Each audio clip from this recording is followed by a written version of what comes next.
water was rising. We had crossed half the world to be here. We had broken Russia. We had crushed China.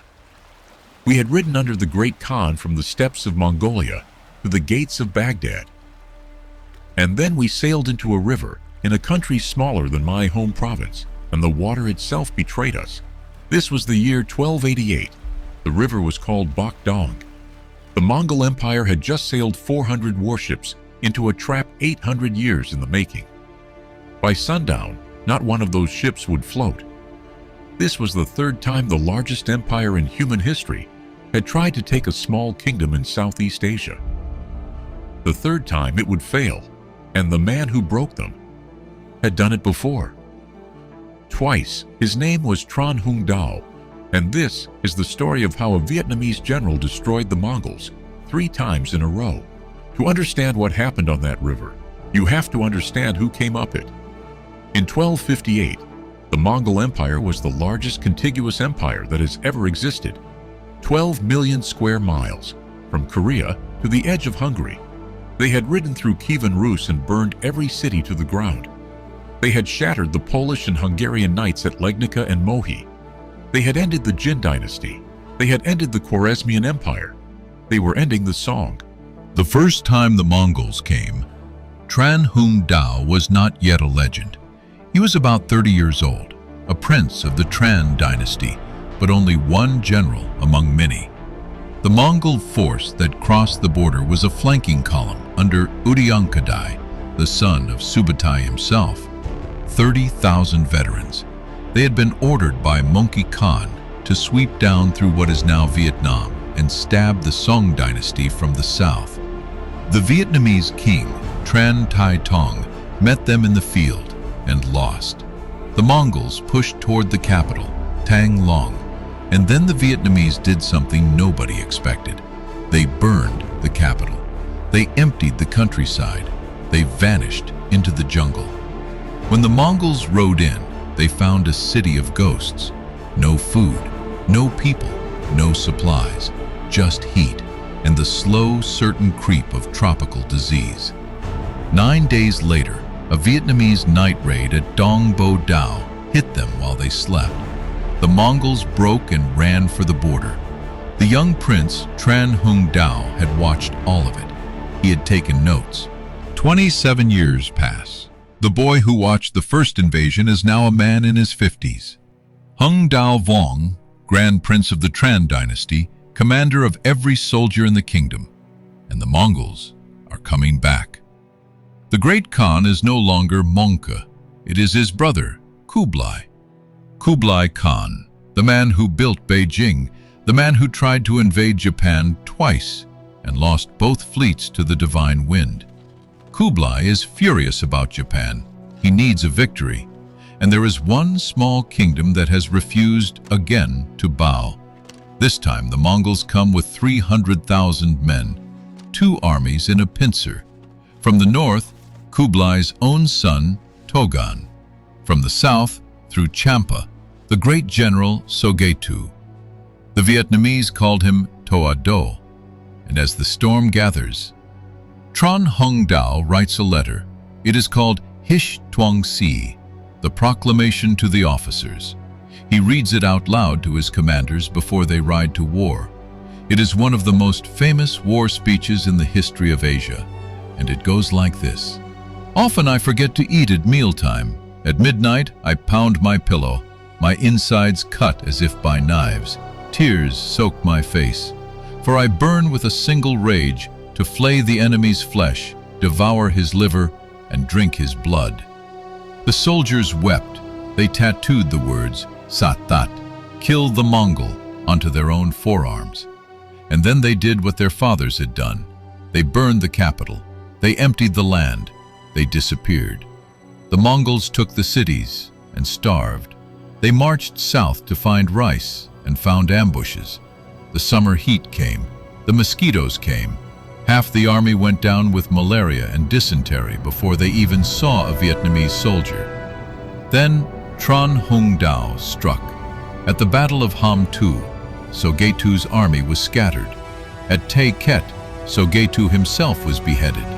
His head was carried to the Vietnamese emperor on a silver tray, and at the Battle of Van Kiep, Tran Hung Dao caught Togon himself.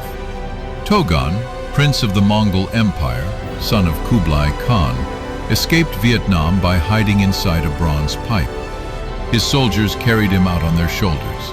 The Vietnamese Annals record this in plain ink. The Mongol Annals try very hard not to talk about it. The second invasion was over. Half the Mongol army was dead, and Kublai Khan was about to lose his mind. 2 years. That is how long Kublai Khan waited before sending an even larger army back. And this time, he had learned. The Mongols had failed twice because they ran out of food. So in 1287, they brought the food with them. A supply fleet, 500 ships, commanded by a Chinese admiral named Zhang Wenhu. Their plan was simple: take Vietnam, hold it, feed the army, win the war. But there was one detail Kublai had not accounted for. The Vietnamese were waiting for the supply fleet too. At a place called Van Don, modern Halong Bay, the Vietnamese admiral Tran Hung Dao led a fleet of small, fast skiffs out of hidden coves. They hit the supply fleet at first light. 500 ships burned, sunk, or taken. Zhang Wenhu escaped to the open sea with nothing but his life. The Mongol army was now in Vietnam with no supplies, no reinforcements, and a third tropical summer closing in. Togon, yes, the same prince of the bronze pipe, gave the order to retreat. But Tran Hung Dao was not going to let them leave. He had been preparing this final trap for months. The Mongol fleet would have to retreat by sea.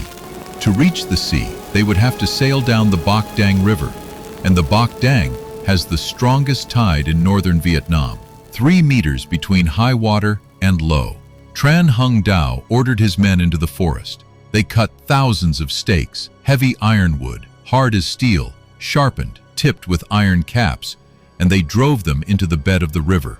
Hundreds of stakes, then thousands.